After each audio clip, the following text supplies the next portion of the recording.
Assalamualaikum warahmatullahi wabarakatuh. Innal hamdalillah nahmaduhu wa nasta'inuhu wa nastaghfiruh wa na'udzu billahi min syururi anfusina min sayyiati a'malina. Baik, pertama-tama marilah kita ucapkan puja dan puji syukur kita atas kehadiran Allah Subhanahu wa taala. Kedua kalinya, tak lupa kita panjatkan sholawat beserta salam kepada junjungan kita Nabi besar Muhammad sallallahu alaihi wasallam. Baik, kami dari kelompok 1 akan mempresentasikan materi tentang identitas nasional dan konstitusi.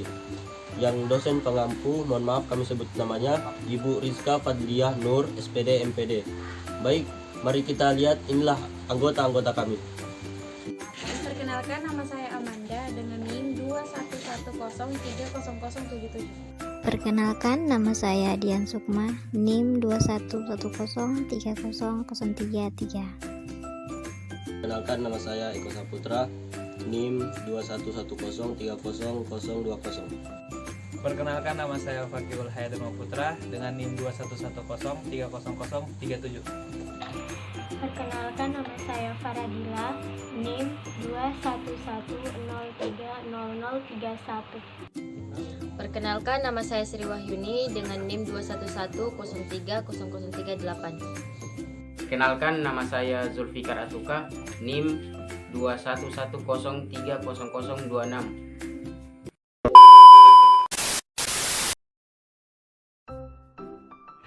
Konstitusi menjalankan suatu organisasi pemerintahan negara. Namun, dalam pengertian ini, konstitusi harus diartikan dalam artian tidak semuanya berupa dokumen tertulis formal.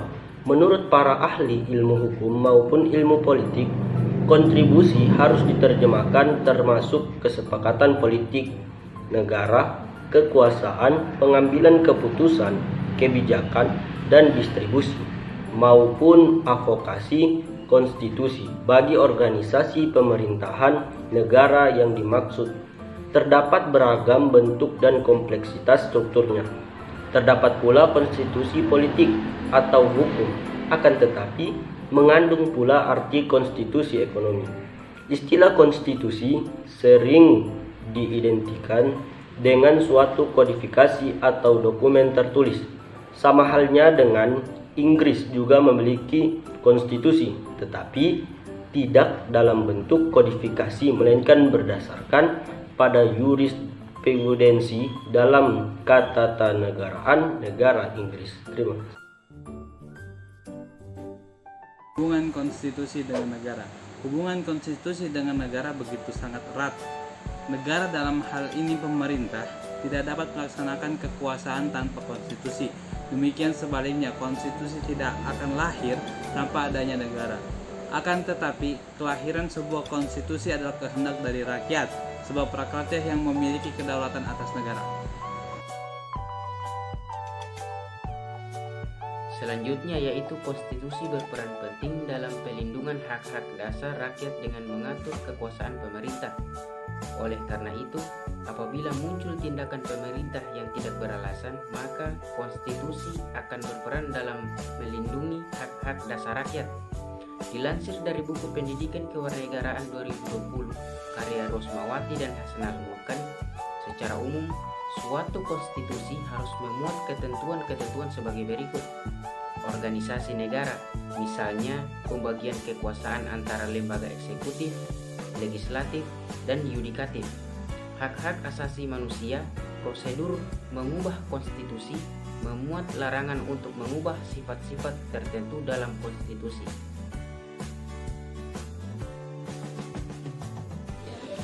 Pembukaan kedudukan Undang-Undang Dasar 1945 merupakan satu rangkaian utuh dengan proklamasi kemerdekaan, maka pembukaan Undang-Undang Dasar 1945 tidak dapat diubah. Jika pembukaan diubah berarti mengubah hakikat negara Indonesia yang sudah ditetapkan. Sikap positif terhadap konstitusi. Isi sikap positif terhadap Undang-Undang Dasar 1945 tentang konstitusi. Yang pertama, berusaha mempelajari isi konstitusi dan menjalani isi konstitusi sesuai dengan pekerjaannya masing-masing. Yang kedua, mengawasi kinerja pemerintah atau lembaga pemerintah agar melaksanakan tugasnya sesuai dengan konstitusi. Yang ketiga, mempelajari undang-undang yang saat ini berlaku, apakah sudah sesuai dengan konstitusi atau belum. Yang keempat, menanamkan nilai-nilai yang ada di dalam konstitusi kepada para pemuda sekarang. Yang kelima, melapor kepada pihak yang berwajib jika ada seseorang yang melanggar konstitusi. Identitas nasional. Identitas nasional merupakan suatu penanda atau jati diri suatu bangsa yang dapat ciri khasnya dengan bangsa lain, karena ciri khas suatu bangsa terletak pada konsep bangsa itu sendiri. Secara etimologi, istilah identitas nasional berasal dari kata identitas dan nasional. Identitas berasal dari data identity yang artinya memiliki tanda, ciri diri yang melekat pada suatu individu, kelompok, atau sesuatu yang membedakannya dengan yang lain. Sedangkan nasional berasal dari kata nation yang artinya bangsa.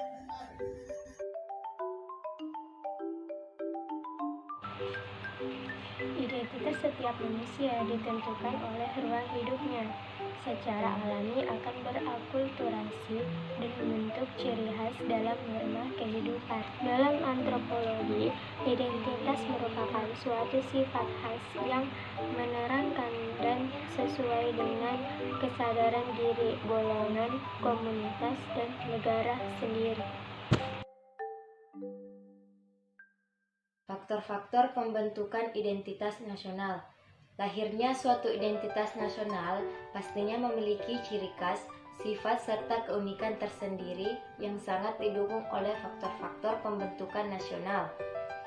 Faktor-faktor yang diperkirakan menjadi identitas bersama suatu negara meliputi primordial, sakral, tokoh, Bhinneka Tunggal Ika, sejarah perkembangan ekonomi, dan kelembagaan. 3. Bentuk identitas nasional Indonesia ada 6. Pertama, bendera negara yaitu bendera merah putih. Kedua, bahasa negara Indonesia. Ketiga, lambang negara Pancasila dan lambang-lambang Pancasila. Keempat, lagu kebangsaan yaitu Indonesia Raya.